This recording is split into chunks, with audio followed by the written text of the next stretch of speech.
بسم الله الرحمن الرحيم. بسم الله الرحمن الرحيم. السلام عليكم ورحمة الله وبركاته. الحمد لله رب العالمين وبه نستعين على أمور الدنيا والدين. أشهد أن لا إله إلا الله مالك الحق المبين وأشهد أن محمدا رسول الله سيد الأنبياء والمرسلين أما بعد. Kembali kita bersyukur kepada Allah Subhanahu wa taala. Alhamdulillah Allah masih memberikan kita nikmat kesehatan, kesempatan, nikmat iman, nikmat Islam. Alhamdulillah kita biasa berada di masjid ini untuk melaksanakan serangkaian ibadah sebagai bukti ketaatan kita kepada Allah. Mudah-mudahan semua yang kita lakukan ini mendapatkan ridhonya. Amin ya rabbal alamin. Salawat dan salam buat Nabi kita Muhammad sallallahu alaihi wasallam. Allahumma salli wa sallim ala Muhammad wa ala ali Muhammad. Kaum muslimin dan muslimat yang dirahmati Allah.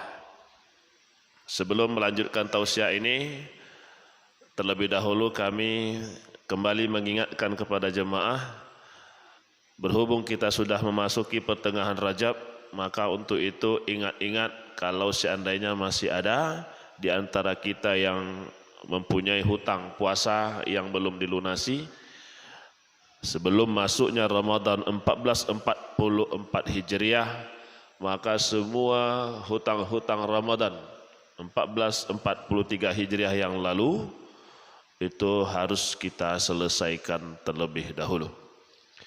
Ini sebagai himbauan mengingatkan kita, jangan so latibo di akhir Sa'ban bau kodo tekonang. Ya, dosan utang 2 hari dia lun bayi lah. Itulah tabedo dia tu. Bu ya. Jadi sebelum masuk Sa'ban, sebelum masuk Ramadan itu semua hutang-hutang puasa di tahun sebelumnya ya kita ingat dan kita lunasi. Baik jemaah sekalian rahimakumullah, tausiah kita pada malam ini dasarnya kita ambil firman Allah dalam surat Al-A'raf ayat 8 dan 9. A'udzubillahi minasyaitonir rajim. Bismillahirrahmanirrahim. Wal waznu yawma izinil haqq faman syakulat mawazinuhu fa ulaika humul muflihun. Wa man khaffat mawazinuhu fa ulaika allazina khasiru anfusahum bima kanu bi ayatina yazlimun. Shadaqallahul azim.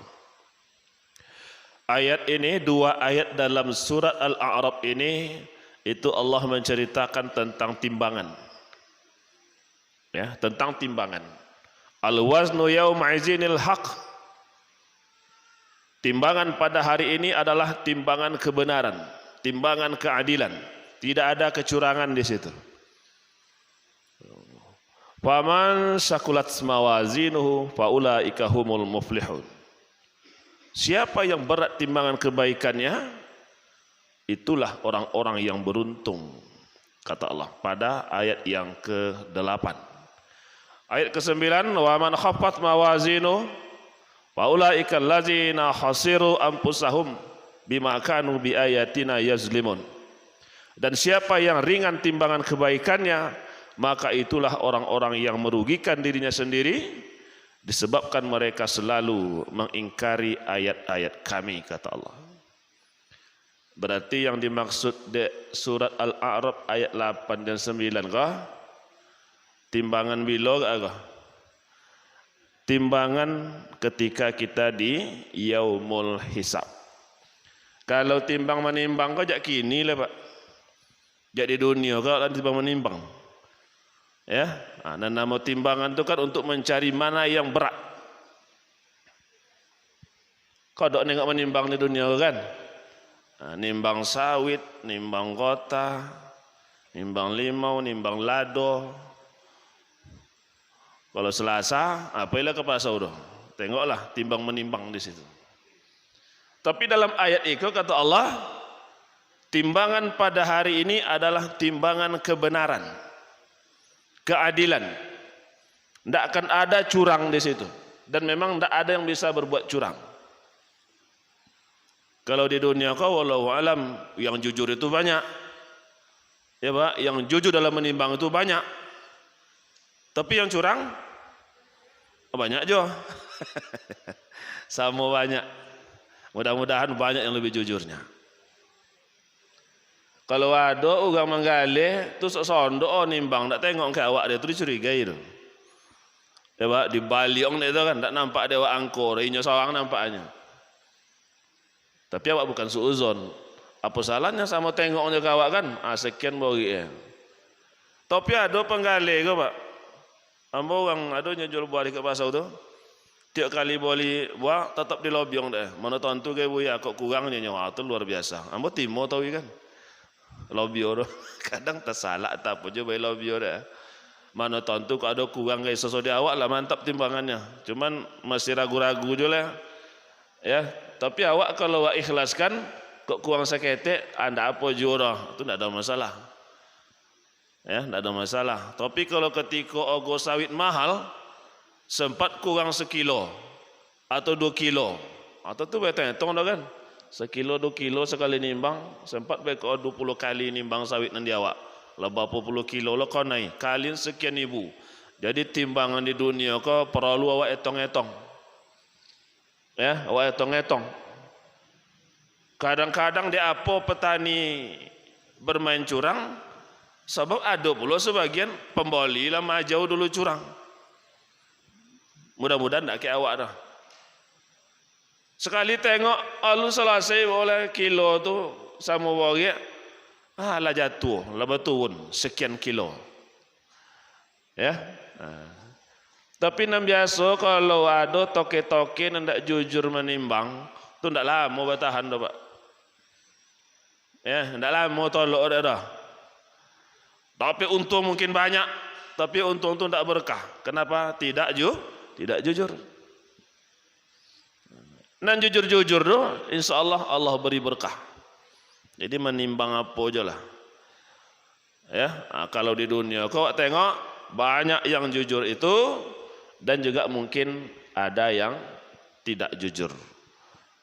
Tapi kalau Al-A'raf ayat 8, ayat 9 itu maksud ayat ini timbangan yang nanti semua kita pasti akan berjumpa dengan timbangan itu. Ya, akan berjumpa. Oh buya, ada gendong kaji, orang tak perlu dihisap lah.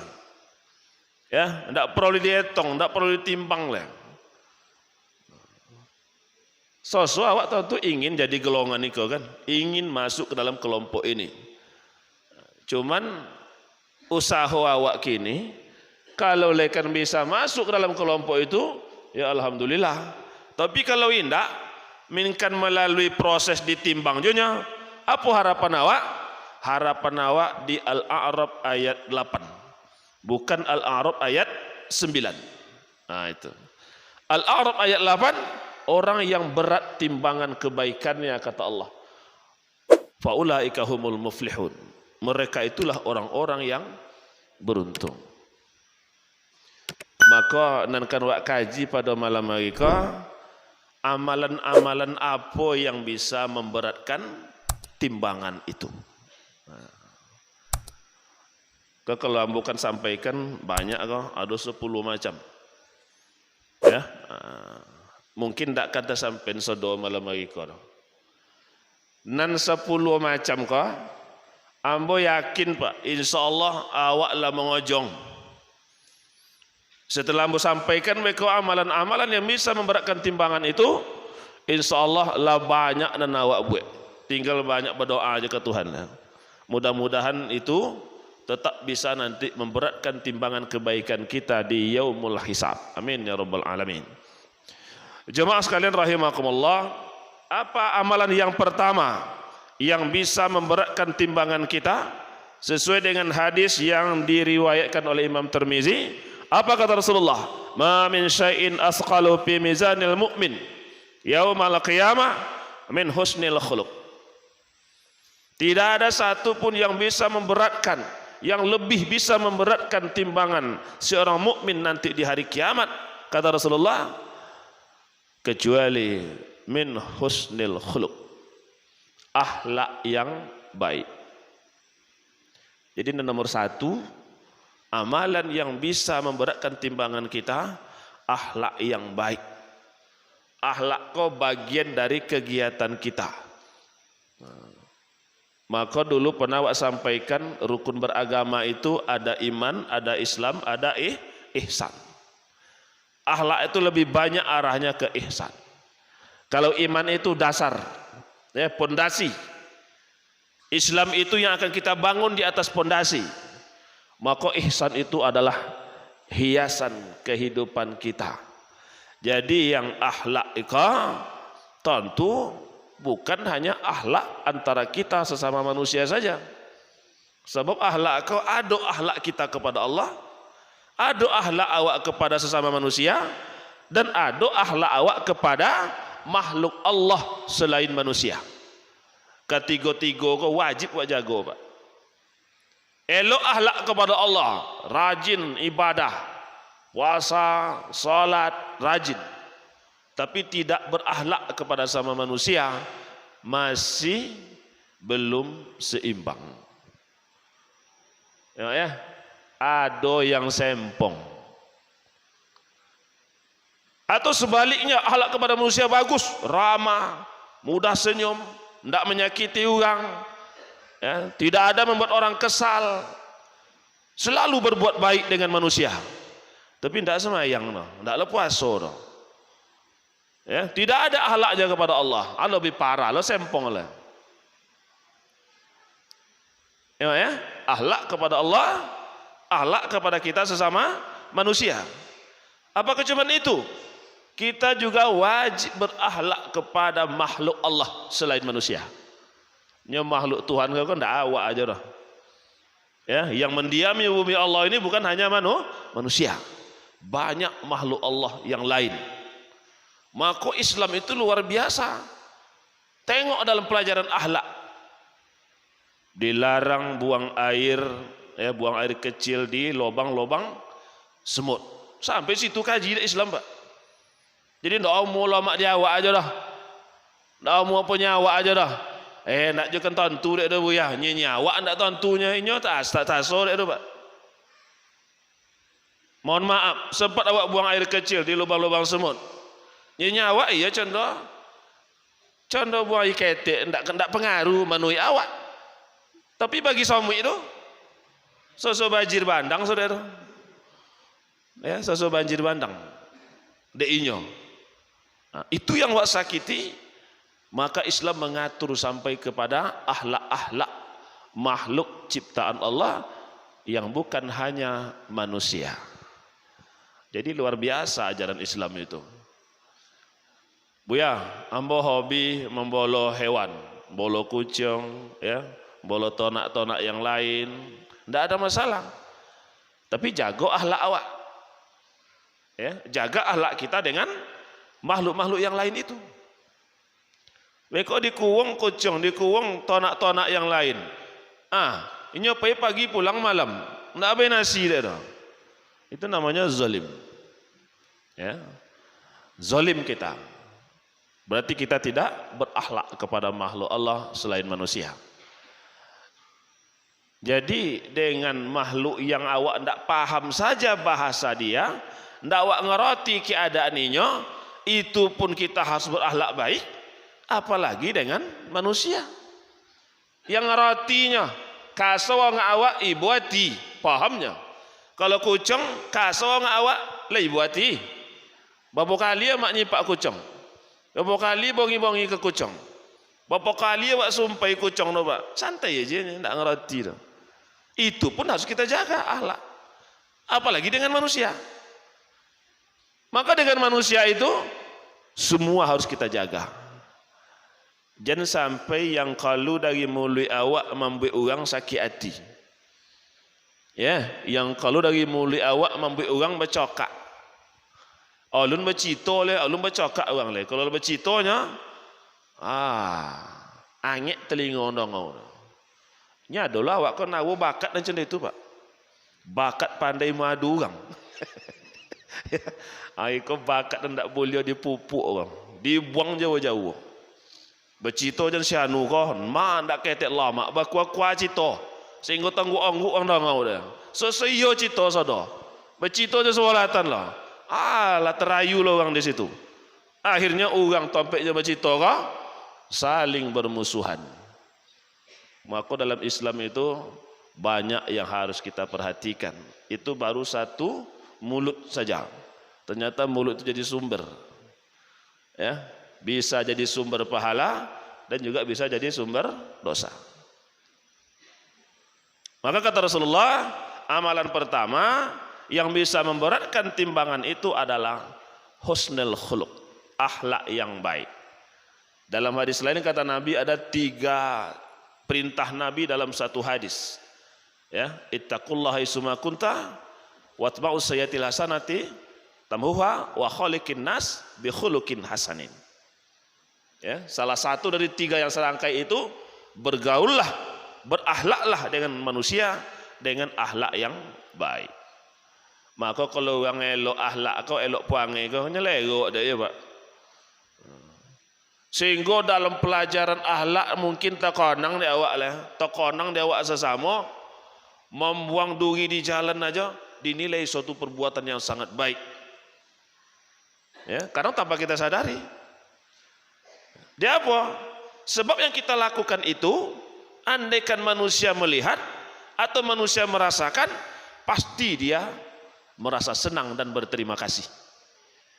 Kalau ada orang PKK pun situ lalu. Nah, ada orang dulunya hanya di belakang orang tu.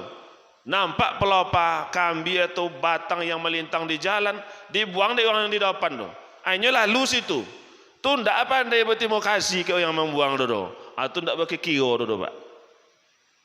Ya, ndak pakai kira nama macam itu. Manusia sesama manusia itu ketika ada kebaikan, apa yang harus kita lakukan? Berterima kasih.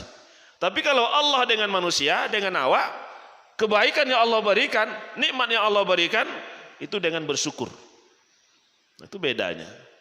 Ya, kalau manusia tidak akan bersyukur adanya dari nyombai, semuanya dengan izin Allah. Tapi kalau dari Allah, kita bersyukur. Kalau dari manusia, berterima kasih. Nah itu. Jadi sering kita sampaikan dalam tausiah, ada orang menolong awak ketika tersosak piti, tiba aja membayi piti. Awak perlu piti 1.000, kau piti 1.000 nya. Ada juga yang berbuat baik. Maka ucapan pertama kita, alhamdulillah. Sebab itu dari Allah melalui tangannya. Kalau untuk inya, terima kasih. Itu sempurna do Pak. Ya, alhamdulillah, terima kasih. Kecil itu buat tahunya kan? Iya nyebuyanya alhamdulillah. Itu praktek nyata. Jadi dalam kehidupan awak yang nyata, pasti awak kan bosu dengan anjone kau. Ya, dengan akhlak yang 3 kan berhadapan awak tahu. Tinggal pertanyaannya, bisa enggak kita menjaga akhlak itu? Jadi tidak hanya untuk Allah, tidak hanya untuk manusia, termasuk kepada makhluk Allah yang lain di luar dari manusia. Jemaah sekalian rahimakumullah, itu amalan pertama. Yang kedua, amalan yang bisa memberatkan timbangan itu adalah memperbanyak sholawat. Memperbanyak sholawat kepada Nabi. Itu salah satu bukti kita mencintai Nabi. Ya salah satu.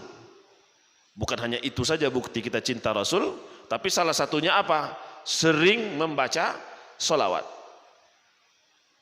Baik disebut nama Nabi ataupun tidak. Yang lebih bahaya disebut nama Nabi nyontok je nya. Ya, itu lebih parah. Contoh aja pembawa acara ketika wirid kan ada nyebut salawat dan salam buat Nabi kita Muhammad sallallahu alaihi wasallam. Maka sebagai umat Muhammad itu mengirimkan salawat kepada beliau. Allahumma shalli wa sallim ala Muhammad wa ala ali Muhammad.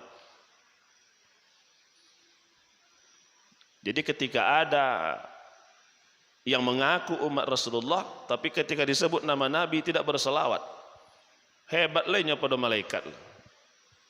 Ya, hebat. Sedangkan malaikat Allah dan malaikat saja berselawat kepada Nabi. Innallaha wa malaikatahu yusalluna 'alan nabi. Sesungguhnya Allah dan malaikat berselawat kepada Nabi. Masya Allah. Apalagi kita. Jadi kalau Nabi sayang ke awak, jangan dikhawatirkan joleh. Tidak perlu khawatirkan dah. Canda pun tak bukti Nabi sayang ke awak.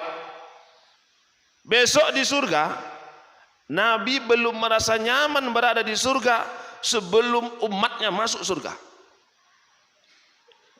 Pak, luar biasa kecintaan Nabi ke awak. Cuman penjelasan ni kok harus sampai ke ujung menjolen kok. Kira-kira lah tak masuk awak agak orang nan dikhawatirkan Nabi tu.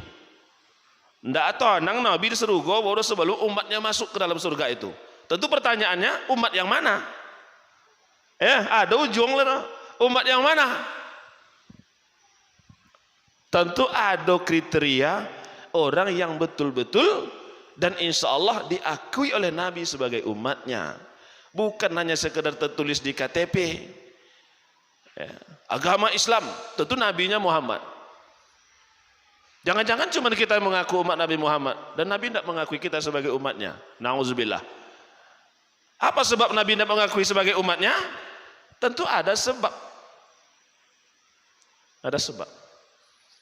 Awak disopang kok alhamdulillah, Pak. Awak disopang kok alhamdulillah semuanya adalah umat Nabi Muhammad.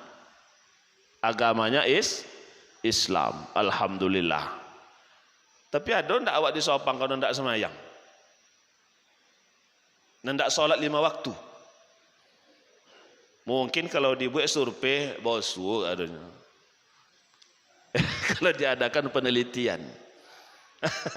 Diadakan penelitian mungkin bosu. Jadi kalau ada pertanyaan, apa salah satu ciri-ciri umat Nabi Muhammad itu? Salatnya 5 waktu sehari semalam. Ada survei, ada penelitian. Banyak besar yang tidak salat. Itu tidak perlu dijawab je lah. Apakah itu umat Nabi Muhammad? Tidak perlu jawab je lah Pak. Lah tentu jawaban tu. Ada tidak awak ketika Ramadan tidak puasa? Padahal dia sanggup. Mungkin kalau dicai ada je bosu macam itu. Tapi kan tidak pernah baca itu. Pak, nampak pun balapen aja kan. Tak pernah awak adakan penelitian itu dan tak ada pernah perintah untuk meneliti itu. Jadi tujuan amboga ada mungkin kita bulan Ramadan dia sanggup insyaallah subhanahu lagi 1,5 bulan lagi. Dia sanggup tapi dia tidak puasa. Lalu pertanyaan, apakah di antara ciri-ciri umat Nabi Muhammad itu puasa di bulan Ramadan? Tapi tidak basuh dia macam itu tu. Apakah itu umat Nabi Muhammad? Apakah orang yang condai kosok dicamen jadi Nabi gak? Sebelumnya masuk surga Nabi tidak jadi lego di surga tu. Tak masuk juga yang condai itu tu. Itu.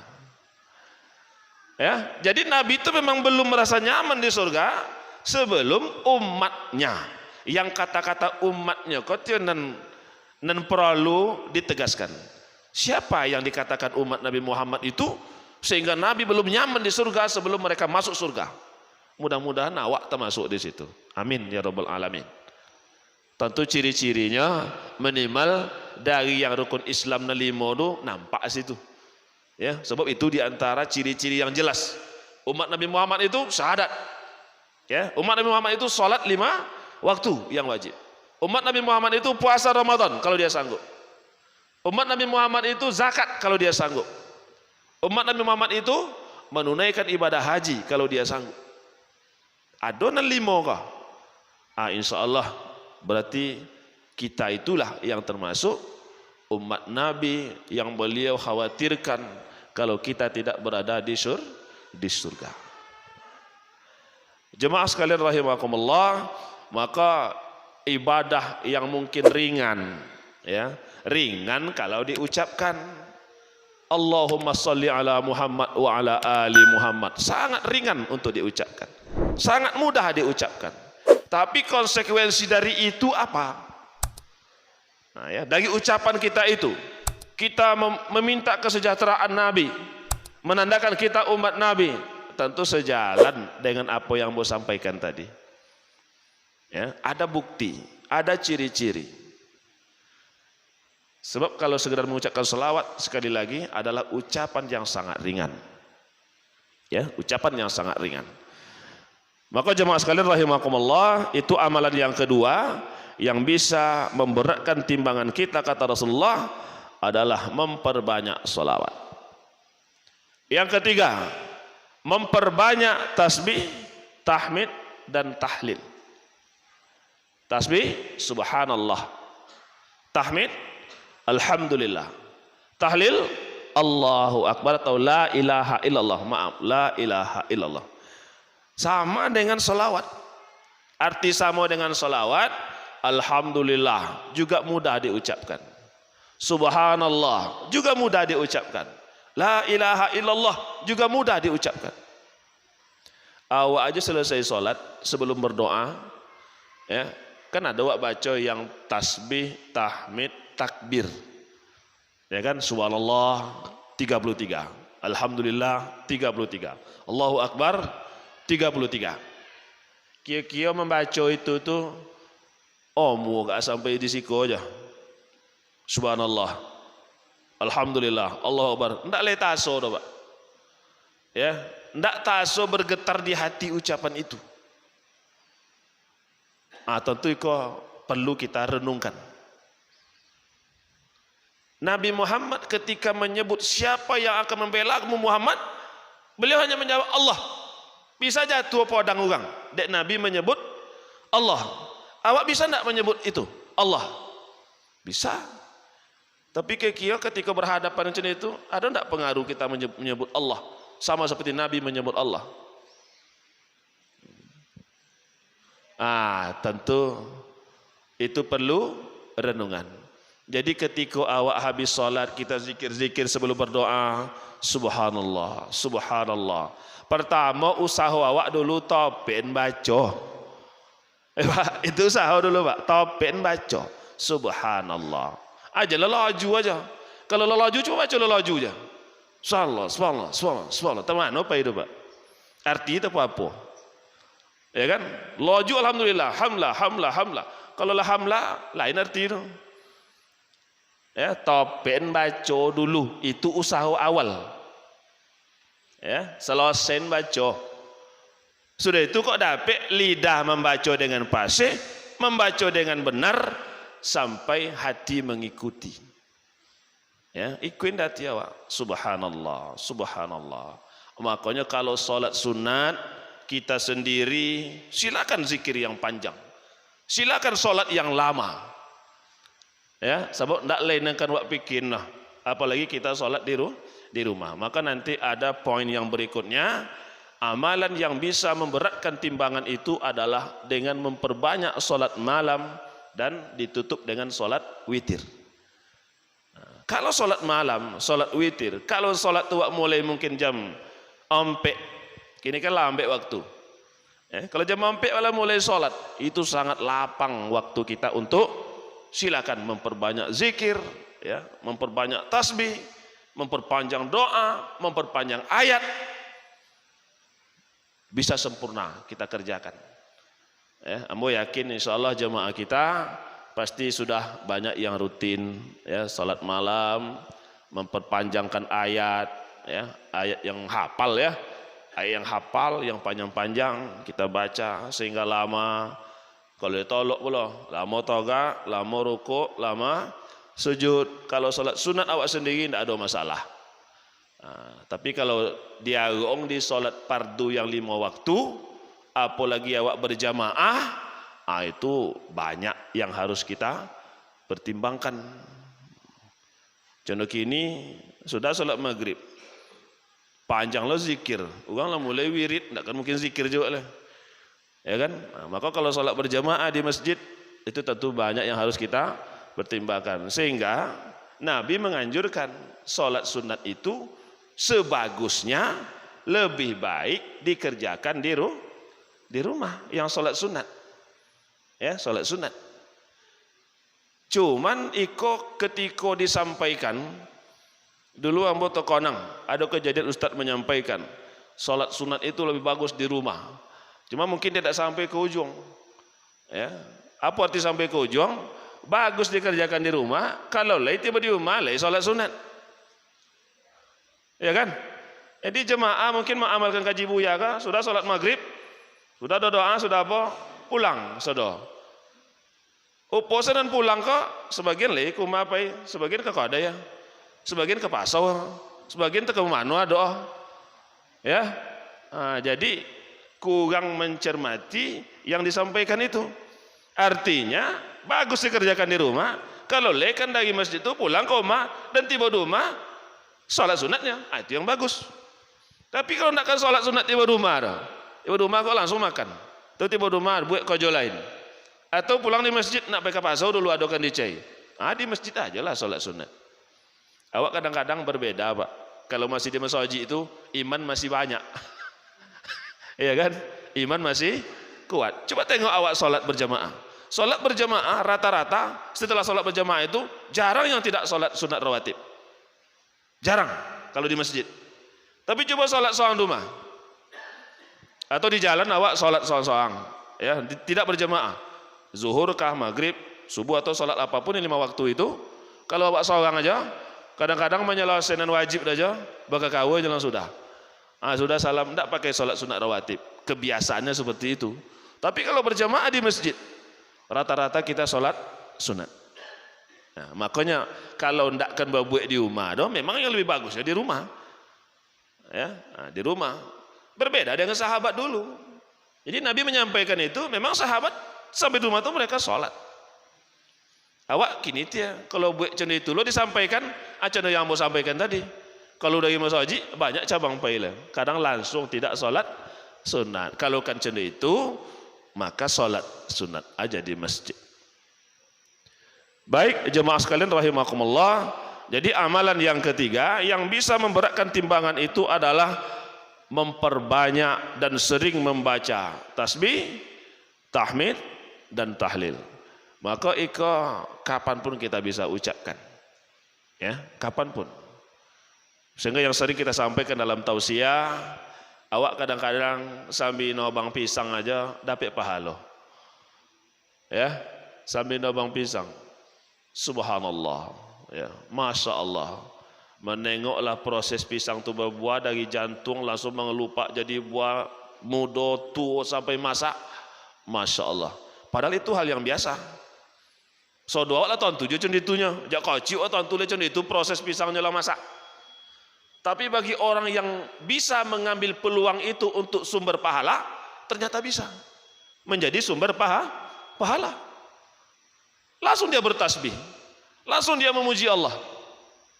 Padahal itu hal yang biasa. Makanya pintu pahala itu sebetulnya terbuka di mana-mana. Ya Pak, kalau awak tahu itu selanya di mana-mana ada sumber pahala. Jemaah sekalian rahimakumullah. Kemudian yang berikutnya, amalan yang bisa memberatkan timbangan itu adalah memperbanyak sedekah. Kalau sedekah itu insya Allah berpeluang untuk semua kita. Tetapi kalau zakat itu bagi orang yang mampu, orang tertentu. Jadi indahnya ajaran Islam, peluang itu mungkin bentuknya sama-sama memberikan sebagian dari rezeki yang Allah berikan, tetapi judulnya tidak sama. Ada namanya zakat, ada namanya sedekah. Kalaulah sempat hanya zakat aja yang ada dalam Islam, maka awak-awak yang susah kan ini buat tidak Pak. Tidak kenapa membuat amal itu. Tapi ada amalan yang sama. Artinya apa? Sama-sama memberikan sebagian rezeki kita. Sehingga yang miskin pun, yang ekonomi di bawah pun berpeluang untuk beramal dengan rezeki Allah yang dia terima. Itu yang disebut dengan sedekah, infak atau sedekah yang tidak ada batasan. Tapi kalau zakat kan ada batasannya, 2,5. Dihitung harta, hitung 2,5 aja berapa, itu dikeluarkan. Tapi kalau sedekah, infak, terserah awak. Ya Pak, infak kalau sebenarnya yang paling hebat tuh infak sedekah itu. Dia apa? Nya enggak ada ukuran dah. Kalau zakat sudah ada ukurannya. Ambil, hitung. Berarti nawa piti 1 M, ambil 25 juta. Itulah joleh Pak. Berapa banyak yang diambil tuh? Tapi kalau infak, sedekah, nah wopiti 1 miliar. Mungkin tidak 25 juta kalau bisa jadi 1 juta. Ya kan? Nah, semakin bagus imannya, semakin kuat keyakinan tentang pahala Allah, mungkin semakin banyak dia keluarkan. Jadi makanya di awal lampu sampaikan tadi, nan kan wak kaji malam hari kokoh lawak buek sodoro. Ya. Tadi yang pertama kita sampaikan akhlak, kita sudah berakhlak. Cuma tinggal lagi meningkatkan. Nah, itu aja. Ya, Pak, meningkatkan. Sudah kita lakukan. Ya, tapi pasti ada sisi-sisi tertentu yang mesti kita tingkatkan. Perbanyak solawat. Sudah sering kita bersolawat kepada Nabi. Kita berharap dengan solawat yang kita kirimkan setidaknya semakin membuka pintu kita dianggap diakui Nabi sebagai umatnya. Ya, itu harapan awak. Tasbih, tahmid, tahlil sudah sering kita ucapkan. Bersedekah sudah banyak kita bersedekah. Maka pembahasan kita pada malam ini, amalan-amalan yang sudah kita kerjakan itu setelah kita bahas ternyata banyak yang memberatkan timbangan kita nanti di akhirat. Jadi harapan awak nan lawak buek ko mudah-mudahan betul-betul bisa membuat timbangan kita berat dalam kebaikannya. Amin ya rabbal alamin. Demikian tausiah kita pada malam ini, mudah-mudahan bermanfaat. Hamba mohon maaf atas segala kekurangan. Subhanakallahumma bihamdika asyhadu an la ilaha illa anta astaghfiruka wa atubu ilaik. Assalamualaikum warahmatullahi wabarakatuh.